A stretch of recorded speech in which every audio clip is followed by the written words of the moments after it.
Radha Rani channel पर आपका स्वागत है। राधे राधे। ऐसी मान्यता है कि देवउठनी एकादशी के दिन भगवान विष्णु की आराधना करने से घर में सब कुछ मंगलमय और शुभ होता है। वहीं इस दिन श्री हरि नारायण की पूजा के दौरान व्रत कथा का अनुसरण करना भी फलदायी होता है।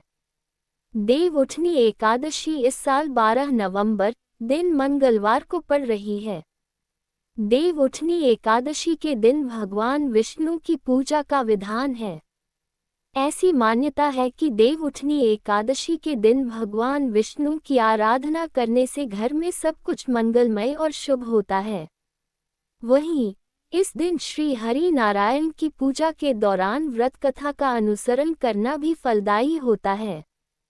तभी व्रत और पूजा का पूर्ण फल मिलता है। ऐसे बहुत समय पहले की बात है। एक नगर में एक ब्राह्मण परिवार रहता था। उनके पास एक बहुचर्चित पुत्र था जो बहुत ही ज्ञानी और धार्मिक था।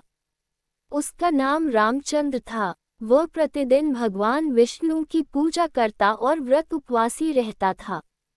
एक दिन उसने सुना कि देवउठनी एकादशी के दिन विशेष पूजा करने से जीवन के सभी दुख समाप्त हो जाते हैं और पुण्य की प्राप्ति होती है। रामचंद्र ने सोचा कि इस दिन का व्रत और पूजा करना उसके जीवन के लिए शुभ होगा। रामचंद्र ने निश्चय किया कि वह इस दिन भगवान विष्णु का उपासना करके जीवन के सारे पापों से मुक्त होगा। वह पूरी श्रद्धा और आस्था से एकादशी के दिन व्रत करने बैठा। उस दिन वह पूरी रात जागकर प्रभु के नाम का जाप करने लगा और दिन भर उपवास रखा। व्रत के दौरान वह किसी भी प्रकार के सुख या भोग से बचने की कोशिश करता था।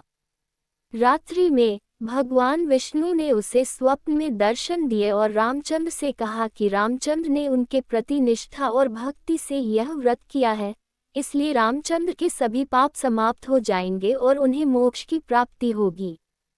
भगवान विष्णु के आशीर्वाद से रामचंद्र का जीवन सुखमय हो गया। अन्य कथा के अनुसार एक बार माता लक्ष्मी की बहनों ने भगवान विष्णु को पाने के लिए घोर तप किया। भगवान विष्णु जानते थे कि माता लक्ष्मी की बहनों की इच्छा गलत है, लेकिन वह तप का वरदान देने के लिए विवश थे। जब भगवान विष्णु ने माता लक्ष्मी की बहनों को दर्शन दिए तो उन्होंने भगवान विष्णु से उनकी स्मृति चले जाने का वरदान मांग लिया। वरदान अनुसार भगवान विष्णु को कुछ भी याद न रहा और वह पाताल में लक्ष्मी अम्ता की बहनों के साथ निवास करने लगे। 4 महीने पाताल में निवास के बाद भगवान शिव भगवान विष्णु को लेने के लिए पहुँचे।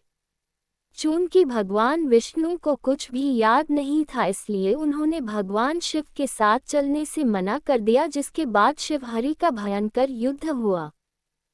युद्ध के दौरान जब भगवान शिव ने भगवान विष्णु के हृदय पर त्रिशूल चलाया, तब जाकर भगवान विष्णु को सब पुनः याद आया और वह अपने धाम वैकुंठ लौट आए।